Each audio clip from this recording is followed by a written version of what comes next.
नमस्कार, स्वागत है आपका। आप देख रहे हैं इंडिया टीवी। आपके साथ मैं हूं प्राची पाराशर। दोपहर के 12 बज रहे हैं, वक्त है प्रहार का।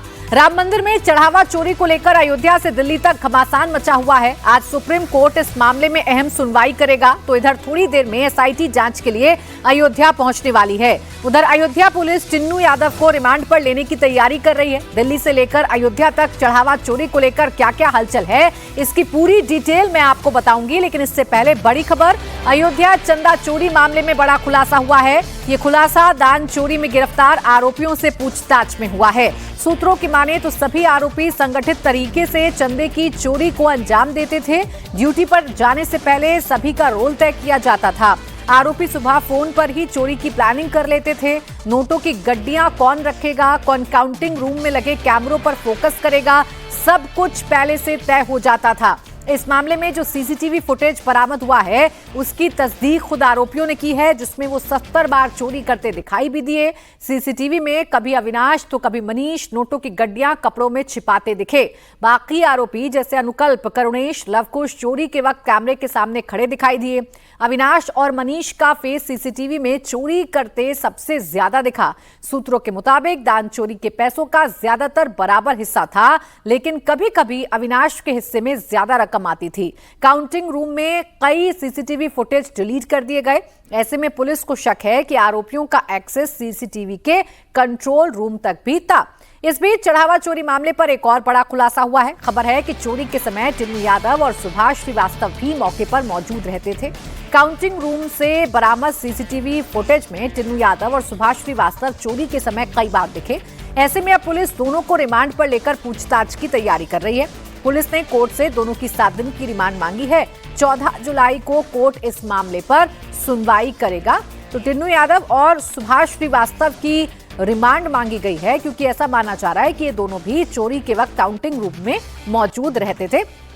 रुचि कुमार मेरी सहयोगी इस वक्त जुड़ गई है ज्यादा जानकारी के साथ। रुचि, टिन्नू और सुभाष श्रीवास्तव का रिमांड में आना या उसको रिमांड में लेना कितना अहम है? क्या पूछताछ या क्या जानकारी जुटाने की कोशिश की जाएगी उनसे? बहुत अहम कड़ी है पूरे मामले की टिन्नू यादव और सुभाष श्रीवास्तव। देखिए, टिन्नू यादव पर यह कहा जा रहा है कि जितने भी दान पात्र थे, उनकी सबकी चाबियां टिन्नू यादव के पास रहती थी, जबकि वो इसके अधिकृत आदमी नहीं थे कि उनको चाबी दी जाती ट्रस्ट की तरफ से। अब वो सारी चाबियां रखते थे। उन दान पात्रों में पैसा होता था। वो दान पात्र काउंटिंग सेंटर में जाते थे। काउंटिंग सेंटर में टिन्नू यादव भी जाता था। तो टिन्नू यादव का तो बहुत बड़ा रोल है कि टिन्नू यादव को आखिर इतना अधिकार, इतनी पावर किसने दी कि वो इतना ज़्यादा पावरफुल हो गया कि सब चाबियां वो रखता था, उसकी सब मर्जी चलती थी। तो पुलिस को उससे पूछताछ करनी है कि उसको आखिर इतना अधिकार किसने दिया था, उसने क्या क्या किया, कैसे चोरी कराई, क्योंकि सीसीटीवी में भी टिन्नू यादव दिखाई दिया है। अब जहां तक सुभाष श्रीवास्तव का सवाल है, सुभाष श्रीवास्तव को डॉक्टर अनिल मिश्रा की सिफारिश पर रखा गया था। अब सुभाष श्रीवास्तव पे पूरा काउंटिंग सेंटर की जिम्मेदारी थी, तो ये जिम्मेदारी होते हुए भी वो चोरी आखिर कैसे हो गई, तो पुलिस को ये पूछताछ करनी है। और पुलिस का कहना है कि जब दोनों से पूछताछ हो जाएगी तो बहुत सारी चीजें जो अनसुलझे जवाब हैं, अनसुलझे सवाल हैं, उनके जवाब पुलिस को मिल जाएंगे। बिल्कुल। टिन्नू यादव, सुभाष श्रीवास्तव की भूमिका क्या है, कैसे संगठित तरीके से चोरी की जाती थी, ये सब कुछ पता लगाने की कोशिश है। शुक्रिया आपका रुचि तमाम जानकारी के लिए। चढ़ावा चोरी की जांच फुल स्पीड में चल रही है। इस मामले की जांच कर रही एसआईटी आज एक बार फिर अयोध्या पहुंचेगी। एसआईटी फाइनल रिपोर्ट तैयार करने के लिए अयोध्या पहुंच रही है। सूत्रों की माने तो 15 जुलाई को शासन को अंतिम जांच रिपोर्ट सौंपने की तैयारी की जा रही है। इस जांच रिपोर्ट में चढ़ावा चोरी रोकने के लिए एआई निगरानी का सुझाव दे सकती है।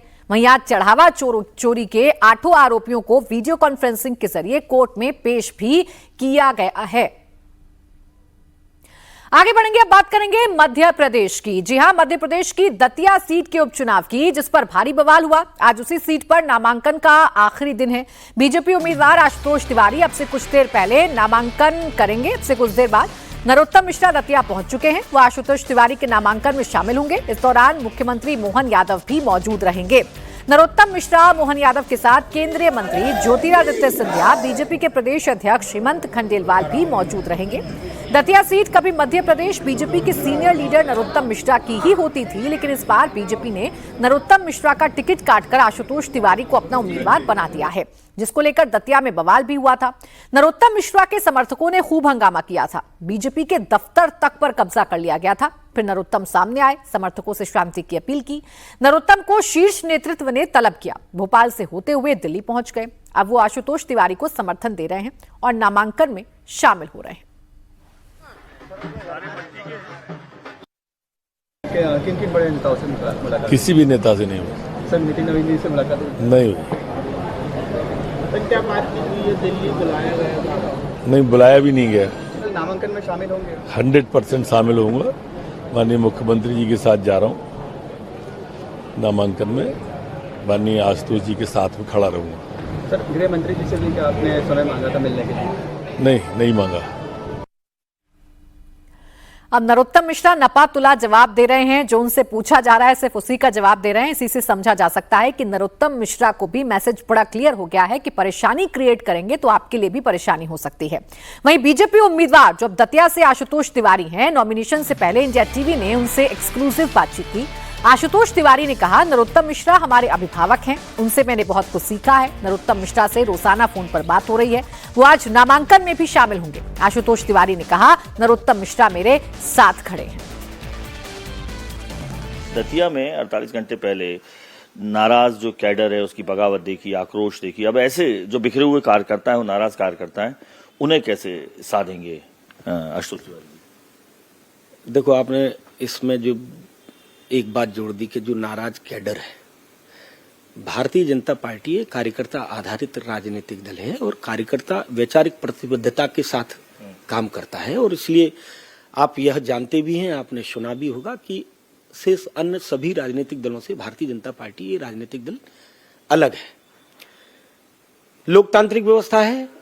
अन्य राजनीतिक दलों में उनके कार्यकर्ता को उनके मन की बात कहने का अधिकार नहीं है। भारतीय जनता पार्टी के नेतृत्व की ओर से हमेशा अपने सहयोगी कार्यकर्ता को ये छूट दी जाती है कि आपके मन में अगर कोई बात आ रही है तो आप उसका जिक्र करिएगा। मन में बात आती है आशुतोष जी, वो तो सड़कों पर उतर आए, 12 किलोमीटर लंबा जाम लग गया। आपकी जिसको मंदिर मानते हो आप लोग, पार्टी कार्यालय, उसको कब्जे में ले लिया। खुद इंडिया टीवी लगातार रहा। ऐसे में इतनी नाराजगी थी। अब यही नाराज कार्यकर्ता तो सामने है। मालिक थोड़ी कब्जे में लेता है, कार्यकर्ता ही मालिक होता है। दतिया सीट से नरोत्तम मिश्रा दरअसल 3 बार चुनाव जीते हैं, लेकिन पिछले चुनाव में कांग्रेस के राजेंद्र भारती से नरोत्तम मिश्रा चुनाव हार गए थे। राजेंद्र भारती को सजा होने पर यहां उपचुनाव की स्थिति पैदा हुई। नरोत्तम मिश्रा जो शिवराज सरकार में नंबर 2 की हैसियत रखते थे, उनका टिकट कट गया। आशुतोष तिवारी को मैदान में उतारा गया। ऐसे में सवाल ये उठा कि आखिर नरोत्तम मिश्रा का टिकट क्यों कटा। तो इसकी सबसे बड़ी वजह नरोत्तम मिश्रा पर बाहरी होने का ठप्पा और आशुतोष तिवारी को स्थानीय होने का फायदा मिला। दूसरा ये कि 2008 से लगातार नरोत्तम मिश्रा 2018 तक चुनाव तो जीते, लेकिन हर बार मार्जिन कम होता गया और 2023 में चुनाव हार गए। दतिया को बीजेपी का प्रयोगशाला माना जाता है और इस बार बीजेपी कोई रिस्क लेने के मूड में है नहीं। साथ ही से जनरेशनल शिफ्ट के तौर पर भी देखा जा रहा है। तभी तो आशुतोष तिवारी भी कह रहे हैं कि नरोत्तम मिश्रा के मार्गदर्शन में वो दतिया का विकास करेंगे। अब दतिया से एक तरफ भारतीय जनता पार्टी के सामने मुश्किल है, तो कांग्रेस जो कि घनश्याम सिंह को उम्मीदवार बना चुकी है। एमपी कांग्रेस के अध्यक्ष जीतू पटवारी कांग्रेस की जीत का दावा कर रहे हैं। उनका दावा है कि इस बार दतिया में कांग्रेस 25,000 वोट से जीतेगी। जीतू ने कहा कि अगर इस बार नरोत्तम मिश्रा चुनाव लड़ते तो डबल मार्जिन से चुनाव हारते। मंत्री जी थे जो पिछली बार चुनाव हारे थे, अगर इस बार लड़ते तो डबल से हारते और अभी पार्टी 25,000 वोट से यहाँ चुनाव जीतेगी।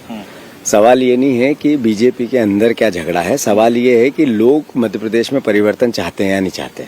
दतिया की जनता को अवसर मिला है मध्य प्रदेश की राजनीति को बदलने का, भ्रष्टाचार के खिलाफ खड़े होने का, अराजकता अहंकार के खिलाफ खड़े होने का।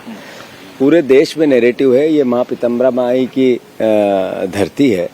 पूरे देश में एक ही भावना है कि चढ़ावे पे चोरी करने वाले लोगों को जिताएं, आस्था के साथ अत्याचार और अन्याय करने वालों को जिताएं, या आस्था की चोरी करने वालों को जिताएं, या न्याय करें।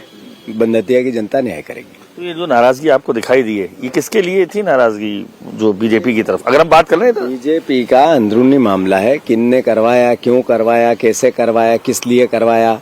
हमारे जो चीफ मिनिस्टर है वो अपना किस तरीके से रोल प्ले करना चाहते हैं, यहाँ के पूर्व मंत्री हैं। बीजेपी के अंदर जिस तरह की अराजकता है अकल्पनीय है, एक दूसरे पर अविश्वास पराकाष्ठा से ऊपर है। मैं मानता हूँ ये किसी भी प्रदेश के सत्ताधारी दल में इस तरह का असंतोष प्रदेश को नुकसान करता है। वहीं कांग्रेस उम्मीदवार और 2 बार के विधायक रह चुके घनश्याम सिंह का कहना है कि वो नरोत्तम मिश्रा के खिलाफ चुनाव लड़ने की तैयारी में थे। उनके मैदान में ना उतरने से ये हमारे लिए बोनस है। जो असंतोष बीजेपी में दिखा, कार्यकर्ताओं ने तोड़फोड़ की, बीजेपी कार्यालय पर कब्जा किया, इस बगावत के सहारे घनश्याम सिंह जी चुनाव लड़ने जा रहे हैं कि वहां तो विद्रोह हो चुका है, या कोई प्लान है? देखिए, चुनाव तो पहले ही लड़ने जा रहा था मैं, और नरोत्तम मिश्रा जी के खिलाफ ही लड़ने जा रहा था। कहीं कोई डर भय नहीं था, चुनौती थी लेकिन उसका सामना करते, उनको भी हराते। ये तो परिस्थिति अचानक निर्माण हो गई, इसके भय पे, इसके बल पे थोड़ी मैं चुनाव लड़ने आया था। ये तो एक बोनस मिल गया, एक्स्ट्रा फायदा मिल गया हमको। भाजपा को कहा जाता था कि पार्टी विथ अ डिफरेंस, समझ में आ रहा है कांग्रेस के लोग तो कभी ऐसे सड़कों पे नहीं उतरे। मनमुटाव भी होता है, गुटबाजी भी रहती है, हर पार्टी में रहती है, लेकिन ऐसा प्रदर्शन कांग्रेस में कभी नहीं हुआ जो भाजपा में हुआ। तो this is a party with a difference. With the difference के नरोत्तम जी लगातार 3 बार जीता, क्या हुआ था ऐसा जी? इतने नकारा तो था। 2008 के चुनाव में मैं हारा था। उस समय हमारे कांग्रेस के ही वरिष्ठ नेता राजेंद्र भारती जी बीएसपी से लड़ गए थे। अब देखिए, दतिया में जहां एक तरफ बीजेपी की प्रतिष्ठा दांव पर लगी है, तो ऐसी ही सीट बिहार की बांकीपुर सीट भी है, जहां बीजेपी की प्रतिष्ठा दांव पर लगी हुई है। बीजेपी के राष्ट्रीय अध्यक्ष नितिन नवीन की पारंपरिक सीट है बांकीपुर, और इस बार यहां से जनसुराज के प्रशांत किशोर ने ताल ठोककर मुकाबले को दिलचस्प बना दिया है। अब तक दूसरों को चुनाव लड़वाने वाले प्रशांत किशोर पहली बार खुद चुनाव लड़ रहे हैं। थोड़ी देर में प्रशांत किशोर बांकीपुर सीट से अपना नामांकन दाखिल करेंगे। प्रशांत किशोर का ये पहला चुनावी एक्सपीरियंस होगा। तो वहीं बीजेपी की ओर से भी नीरज कुमार सिन्हा आज अपना नामांकन दाखिल करेंगे। नीरज कुमार भी जीवन में पहली बार चुनाव लड़े हैं। नीरज कुमार बूथ लेवल कार्यकर्ता थे, जिसे बीजेपी ने सबसे प्रतिष्ठित सीट से उम्मीदवार बना दिया।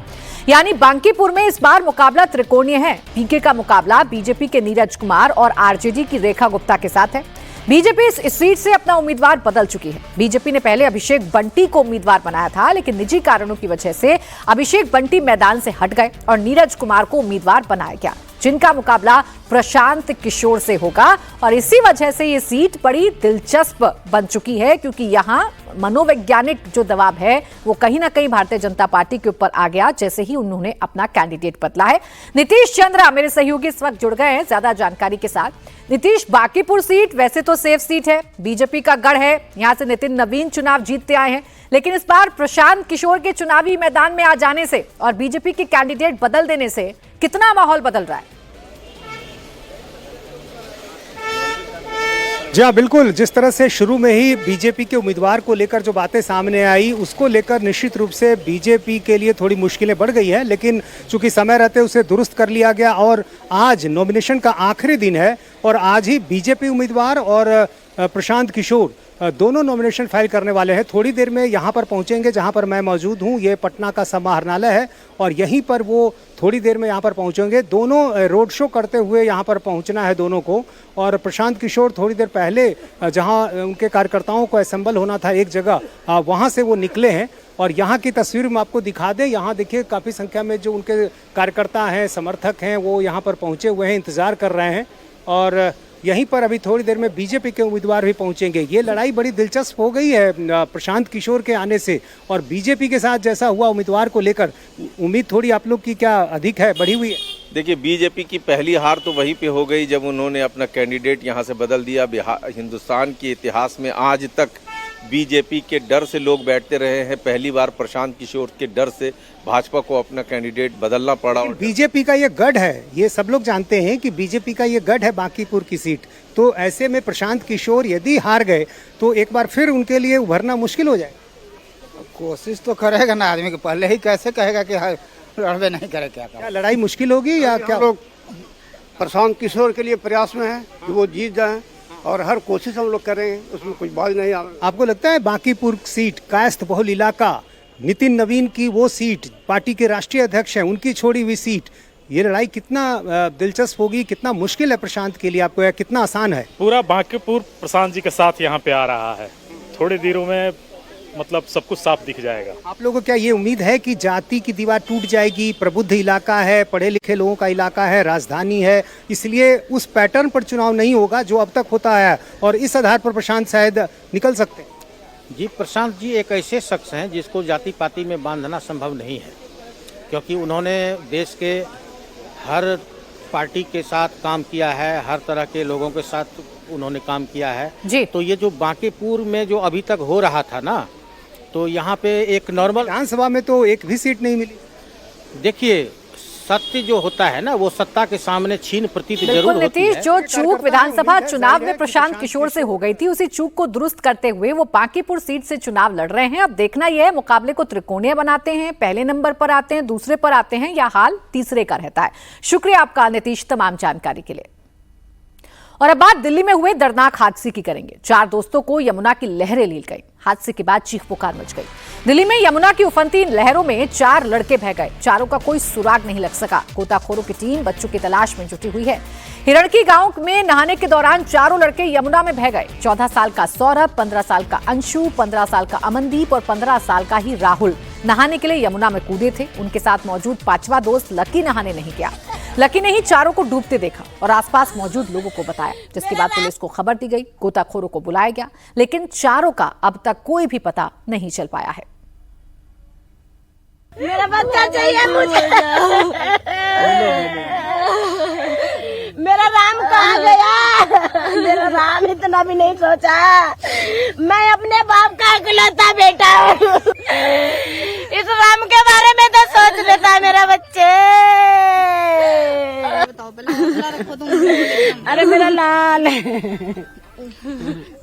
अरे मेरा लाल कहाँ है? दरअसल दिल्ली में इन दिनों यमुना का जलस्तर बढ़ा हुआ है, लेकिन इन चारों दोस्तों ने नहाने के लिए जान को जोखिम में डाल दिया। चारों यमुना में डूब गए। घटना रविवार शाम करीब 5:45 बजे की है। हादसा हिरणकी गांव में ठोकर नंबर 24 के पास हुआ। नहाने के दौरान चारों दोस्त यमुना की लहरों में डूब गए। 5वां दोस्त लकी वाकई लकी रहा। वो डर के मारे यमुना में नहाने नहीं गया और उसकी जान बच गई। उसी ने शोर मचाकर आसपास मौजूद लोगों को चारों दोस्तों के डूबने की सूचना दी। राजधानी दिल्ली में कल देर शाम 4 लड़के यमुना नदी में डूब गए। ये लड़के यमुना नदी में नहाने आए थे। इस समय हम अलीपुर गांव के हिरणकी गांव के ठोकर नंबर 24 में मौजूद है, जहां कल 5 दोस्त नहाने आए थे, जिसमें से 4 लड़के नदी में उतरे थे। इन चारों लड़कों के कपड़े अभी भी यहाँ पर घाट किनारे रखे हुए हैं, चप्पल रखी हुई है, कपड़े रखे हुए हैं। दरअसल 5 दोस्तों ने डिसाइड किया था कि वो शाम को नदी किनारे आएंगे, लेकिन वो कीचड़ के रास्ते आए तो उनके कपड़े गंदे हो गए। उन्होंने खुद को साफ करने के लिए नदी में नहाने का प्लान बनाया, जिसमें से एक दोस्त ने मना कर दिया, लेकिन 4 दोस्त इसी यमुना नदी में नीचे उतर गए। चारों दोस्तों ने एक दूसरे के हाथ पकड़े और पत्थर के सहारे से इस नदी में वो उतरे। अभी फिलहाल नदी का पानी कम है, लेकिन कल देर शाम बारिश के बाद यहाँ पे 3 फुट पानी बढ़ा हुआ था। यमुना नदी का बहाव बहुत ज्यादा था। जैसे ही ये 4 छोटे लड़के, जिनकी उम्र लगभग 13, 14 और 15 साल थी, ये पानी में गए, 2-3 मिनट के अंदर अंदर एक लड़के का हाथ छूटा, जिसने यहाँ पे पत्थर पकड़ा हुआ था, और चारों लड़के एक साथ नदी में बह गए। 5वें दोस्त ने, जो कि यहीं पे खड़ा था जहां पे इस समय हम मौजूद हैं, मदद के लिए गुहार लगाई, लेकिन आसपास यहां पर कोई मौजूद नहीं था, क्योंकि ये एक ऐसा इलाका है जहां पे खेती होती है और केवल किसान यहां पे आते हैं। आम लोगों का आना जाना यहां पर नहीं होता है। किसान आए, उन्होंने मदद के लिए वो पानी में उतरे, लेकिन तब तक बहुत देर हो चुकी थी। चारों लड़के पानी में डूबते हुए आगे की तरफ जा चुके थे। रेस्क्यू टीम 1 घंटे बाद पहुंची, तब तक उन लड़कों का कोई निशान नहीं मिला। लगभग 12 घंटे हो चुके हैं। रेस्क्यू ऑपरेशन अभी भी जारी है। एनडीआरएफ की टीम मौजूद है। दिल्ली फायर सर्विस को भी मदद के लिए उतारा गया है। चारों दोस्तों में 14 साल का सौरभ भी था। वो इकलौता बेटा था। हादसे के बाद उसकी मां और तीनों बहनों का रो रो कर बुरा हाल है। पिता किसी फैक्ट्री में नौकरी करते हैं। सौरभ अभी लापता है। घर वालों को किसी अनहोनी की आशंका सता रही है। उसके पिता ने क्या कहा, ये सुनिए। इतना भी नहीं सोचा। मैं अपने बाप एक ही बेटा था मेरा, 3 बेटी थी। सबसे बड़ी बेटी वो इधर रहेगी, ये बीच वाली है, ये छोटी है। इससे ऊपर वो लड़का था 15 साल का। 15 साल। हाँ। कौन सी क्लास में पढ़ता है? वो 10वीं में था। आपको कोई जानकारी थी कि बच्चे इधर की तरफ आ रहे हैं? नहीं, घर से मैं अपने कैफे पे काम कर रहा था और वहाँ मेरे पास उस बच्चे का फोन आया, जहाँ बच्चे एक दूसरे के साथ उठते बैठते हैं, पढ़ते लिखे एक ही क्लास में रहते थे। दिल्ली के अलीपुर में एक और दर्दनाक हादसा हुआ। बारिश के पानी ने 2 भाइयों की जान ले ली। मुखमेलपुर की उत्तराखंड कॉलोनी में उस समय हड़कंप मच गया जब खेत में खेलने के दौरान 2 मासूम गड्ढे में गिर गए। बारिश की वजह से गड्ढे में पानी भरा था, जिसकी वजह से उनकी डूबने से मौत हो गई। गड्ढा गहरा होने की वजह से बच्चे बाहर नहीं निकल पाए। सूचना मिलते ही कॉलोनी और गांव के लोग मौके पर पहुंचे। लोगों ने जब बच्चों को गड्ढे से बाहर निकाला तब तक एक बच्चे की मौत हो चुकी थी, जबकि दूसरे बच्चे को भी गंभीर हालत में बाहर निकाला गया, लेकिन उसकी भी जान नहीं बचाई जा सकी। मृतक बच्चों के नाम आयुष और नीतीश हैं।